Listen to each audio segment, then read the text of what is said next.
Thailand's horror films have finally delivered a blockbuster after years of build-up, seen by some as the peak of horror stories, unlikely to be topped in 5 years. The new Campus Horror Stories features 8 standalone tales that will spike your adrenaline. Let's dive in. This is the funniest episode of terrifying campus tales, connecting beauty and ugliness. Grab snacks, bring friends, and take a front row seat. The exciting story is about to begin. It's a lively high school campus, with kids beaming with joy. The drink lady is busy making beverages for them.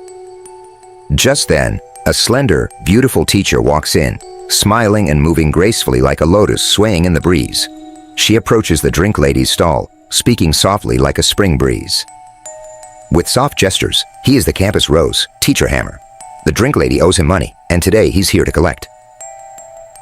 Business has been poor for her recently, so she requests a delay in repayment.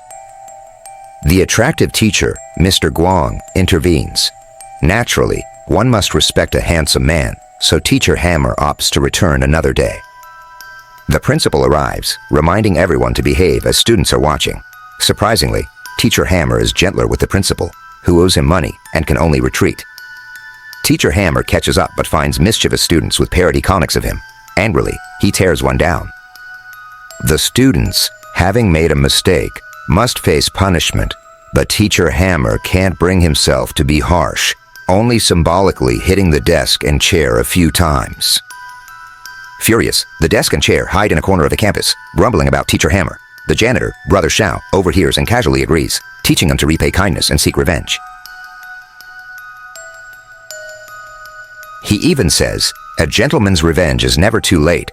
The desk accidentally sees a food wrapper and comes up with a plan to scare Teacher Hammer. On a dark and windy night, the desk and chair, draped in white sheets and wearing ghost masks, plan to frighten Teacher Hammer and record his embarrassing moment. As the door opens, a pair of beautiful legs in high heels slowly enter the room. When the desk and chair stand up, they find themselves facing a headless Teacher Hammer. They quickly escape the teacher's dorm. The next day, a male student finds Teacher Hammer's body in the greenhouse, but the head is missing.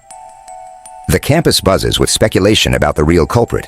The desk and chair are anxious, recalling what they witnessed last night. The desk remembers that their phone is still in the teacher's room and must retrieve it quickly. As night falls, the desk and chair bring a wise monk to the dormitory, but they can't find the phone. They slowly enter the inner room of the dormitory and encounter the headless Teacher Hammer holding the desk's phone. However, the teacher seems to have something to say but can't express it. The three then engage in a game of charades, with one performing earnestly and the other two guessing wildly. Fortunately, their efforts pay off, and they finally understand that the teacher wants them to help find his head and has no intention of harming them. Upon returning, the desk and chair assess the situation and suspect the principal of possibly killing Teacher Hammer over debt. The principal is in a relationship with his new girlfriend, so this suspicion is dismissed. Another suspect is the drink lady, who owes Teacher Hammer money. After searching her stall, they find no clues. Seeing the once kind teacher like this makes them feel emotional. They see the janitor, Brother Shao, and recall his bold words, hinting at a past connection. They investigate Brother Shao's tool room. The chair suggests luring him away with food, while the desk takes Teacher Hammer inside to search. They search everywhere but find nothing. At the end of the room, they discover a freezer. Just as they are about to open it, they hear Mr. Guang's voice is heard. In a panic, the desk hides in the freezer. Mr. Guang sees the door lock is tampered and decides to check in. Just as he is leaving, the freezer desk sneezes, grabbing Mr. Guang's attention. Meanwhile, Brother Shao is halted by a teacher who asks him to repair the ceiling, prompting him to return to the tool room for supplies. Mr. Guang hears noise from the freezer, grabs a saw for protection, and cautiously approaches it. The desk uses the phone's light to find the hidden head. When the freezer opens, Mr. Guang sees Teacher Hammer's head and is not surprised. He says he'll let them go. Meanwhile, Teacher Hammer bites Mr. Guang's arm, allowing the desk to escape. Mr. Guang won't let them escape. Teacher Hammer tries to hold him, but he breaks free and chases the desk with the saw. The chair and Brother Shao arrive on time.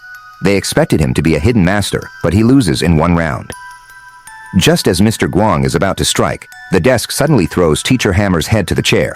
The chair catches it with a kick and then powerfully kicks it, hitting Mr. Guang is knocked out, and Teacher Hammer reattaches his head. When he wakes up, Guang is tied up. He believed he could act tough, but quickly showed cowardice. When asked about killing Teacher Hammer, he explains everything. Mr. Guang preferred young, clean boys. One day, while getting ready for fun in the greenhouse, Teacher Hammer caught him on video. Teacher Hammer believed he was unfit to be a teacher and planned to report him to the principal. Mr. Guang then revealed his evil nature and brutally killed Teacher Hammer, hastily burying the body and placing the head in the freezer. Finally, the desk and chair kneel before Teacher Hammer, sincerely apologizing for their previous actions. Seeing that he's about to leave, Teacher Hammer specifically advises them to study hard in the future.